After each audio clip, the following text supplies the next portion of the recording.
a couple questions. The first one is vertical or horizontal foundation crack. Which one's worse?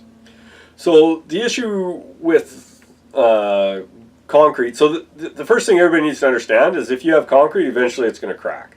So cracks in and of themselves aren't necessarily a problem. And that's a great question from Caleb, whether it's horizontal or vertical crack. A vertical crack is, unless there's been some obvious shifting or you've got a major gap, is generally not a problem. Concrete, when you pour concrete, it's wet, comes in the truck, it's got lots of water in it, you need that to get it into place. When it dries, all that volume of water has to evaporate, has to go somewhere. So you physically have less volume once it's dry. That's why you see in driveways and sidewalks they have what they call relief cuts every 5 feet or 10 feet depending on the application.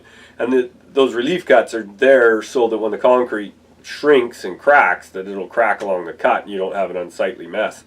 So vertical crack in your concrete wall is, if it's just a narrow crack, it needs to be fixed because it allows for water penetration, but it isn't necessarily a structural problem.